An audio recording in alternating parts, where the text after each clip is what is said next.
বিয়ে বাড়িতে বা অনুষ্ঠান বাড়িতে কাতলা মাছের স্বাদটা একদম অন্যরকম হয়। তাই এই প্রসেসে আপনারা যদি বাড়িতে রান্না করেন তাহলে বিয়ে বাড়ি বা অনুষ্ঠান বাড়ির স্বাদটাই আপনার বাড়িতে নিয়ে আসতে পারবেন। আর এর সাথেও থাকছে নানান রকম টিপস। বাই দ্য ওয়ে, আমি স্বর্ণা কিচেনের পক্ষ থেকে সবাইকে স্বাগত। তো চলুন রেসিপিটি শুরু করি। তো এখানে আমি দেখুন নিয়ে নিয়েছি কাতলা মাছ। তো প্রথমে আমি মাছগুলো তেলে ফ্রাই করে নেব। তার জন্য লবণ এবং হলুদ দিয়ে আমাকে মাছগুলো ম্যারিনেট করে নিতে হবে। দিয়ে দেব পরিমাণ মতো হলুদ গুঁড়ো,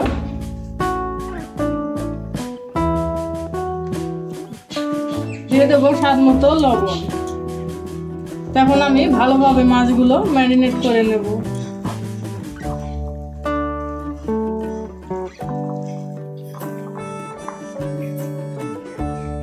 আমার মাছগুলো ম্যারিনেট করা কমপ্লিট। এখন আমি মাছগুলো ভেজে নেব।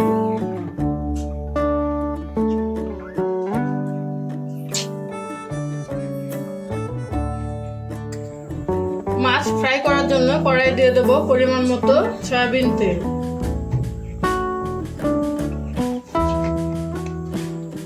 আমার তেল গরম হয়ে গেছে, এখন মাছগুলো দিয়ে দিই।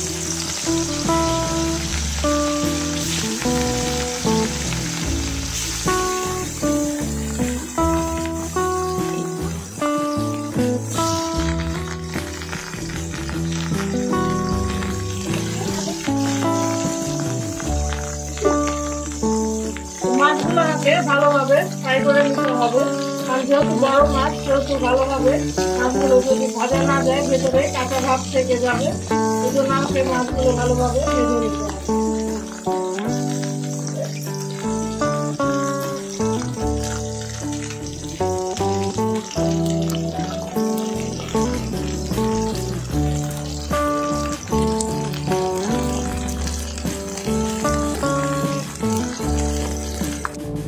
দেখুন আমার মাছগুলো ভাজা হয়েছে।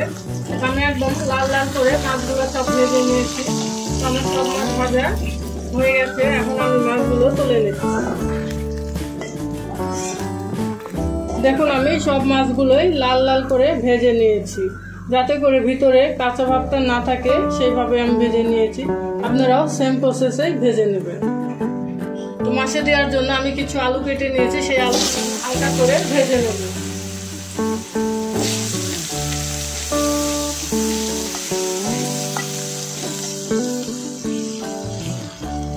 আমার আলুগুলো হালকা করে ভেজে নেওয়া হয়ে গেছে। এখন আমি আলুগুলো তুলে নিচ্ছি।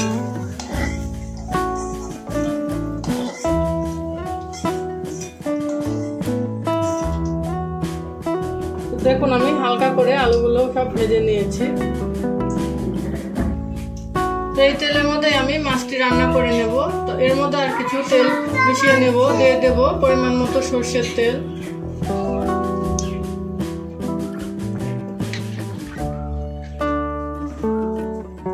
আপনারা যদি বিয়েবাড়ি স্টাইলে রান্না করে খেতে চান তাহলে এই প্রসেসে আপনারা রান্না করবেন। তাহলে অবশ্যই আপনারা বিয়েবাড়ি স্টাইলে মাছের স্বাদটি বাড়িতেই পাবেন। তো আমি তেলে দিয়ে দেব এলাচ, লবঙ্গ, দারচিনি। দিয়ে দেবো 2টা তেজপাতা, 1টা শুকনো লঙ্কা। দিয়ে দেবো সামান্য কিছু গোটা জিরে।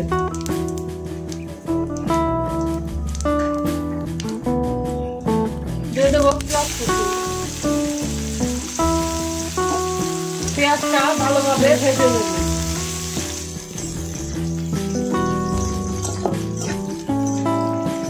পেঁয়াজটা ভালোভাবে ভাজা হতে হতে পেঁয়াজের মধ্যে দিয়ে দেব আদা এবং রসুন বাটা।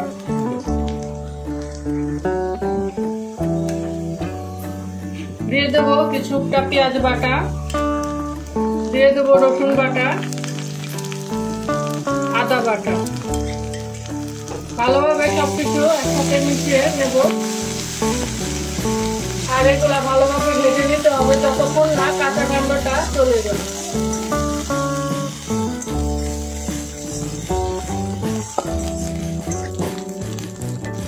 মশলা কিছুটা ভাজা হয়েছে, কাঁচা গন্ধ যেটা চলে গেছে। এখন দিয়ে দেবো 3-4টে কাঁচামরিচ। দিয়ে দিচ্ছি জিরে বাটা, দিয়ে দেবো ধনিয়ার গুঁড়ো, দিয়ে দেবো ঝালের গুঁড়ো, হলুদ গুঁড়ো। এখন আমি ভালোভাবে মশলাগুলো মিশিয়ে নেব।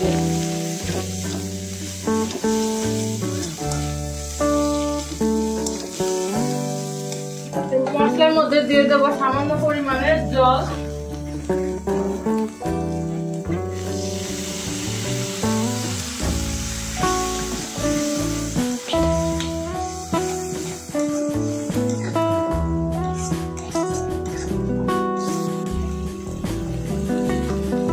মশলার মধ্যে দিয়ে দেবো সামান্য পরিমাণ লবণ।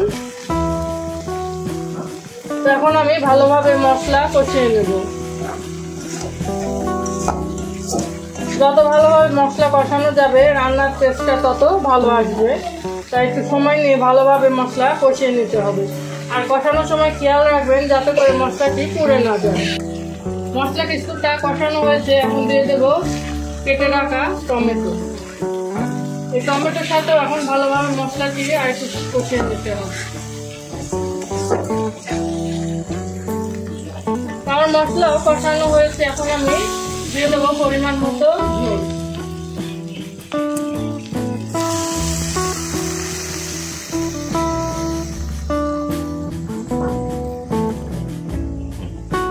এখন আমি ঝোলে দিয়ে দেবো ভেজে রাখা মাছ।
দেখুন কত সুন্দর হয়েছে বিয়েবাড়ির স্টাইলের কাতলা মাছ রান্নাটি। আশা করি আপনাদের ভালো লাগবে। যদি ভালো লেগে থাকে তাহলে একইভাবে আপনারা বাড়িতে বিয়েবাড়ির স্টাইলের কাতলা মাছটি রান্না করে খেয়ে দেখবেন, যে একদম বিয়েবাড়ির স্টাইলে মাছের স্বাদটি আপনারা পাবেন। আর ভালো লাগলে আমার ভিডিওটিতে একটি লাইক দিবেন, আর নতুন হয়ে থাকলে অবশ্যই একটি সাবস্ক্রাইব করে দিবেন। সবাই ভালো থাকবেন, সুস্থ থাকবেন, ধন্যবাদ।